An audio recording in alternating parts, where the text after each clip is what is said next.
Love that doesn't speak. As a son, I used to think my father was distant and cold.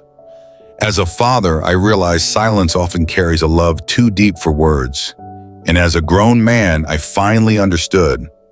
Men who love deeply rarely speak of it. Dear Father, I still remember how, as a child, whenever I got a bad grade or made a mistake, Mom would scold me, but you stayed silent. I wasn't afraid of Mom's voice. I was afraid of your silence. Because in that silence, I felt abandoned. And I used to ask myself, why doesn't Dad say anything? Does he even care? As I grew older, that feeling lingered. I believed you weren't expressive, that you were emotionally distant, that you never hugged me or said, I love you, like the fathers on TV. And then I became a father. The first time I heard my child cry, I stood still, couldn't say a word. And in that very moment, I understood you. Because I realized some love is too big to fit into language. Dad, maybe all those years, you were always there, watching quietly. But I was too busy waiting for applause to notice the presence of your steady shadow.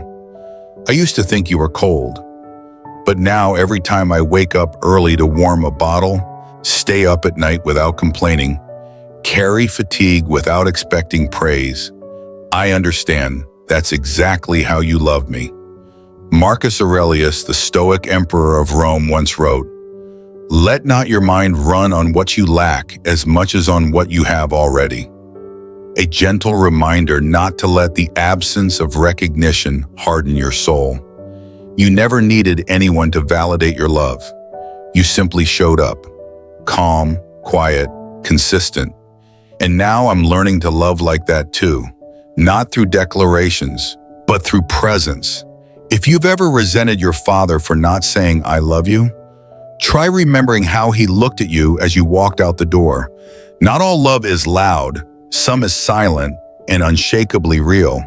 If this letter stirred something in your heart, please follow Stoic Bloom. Share this message with someone learning to understand their father, and leave a comment with a memory where love spoke without words. Stoic Bloom, because silence is the language of honest love.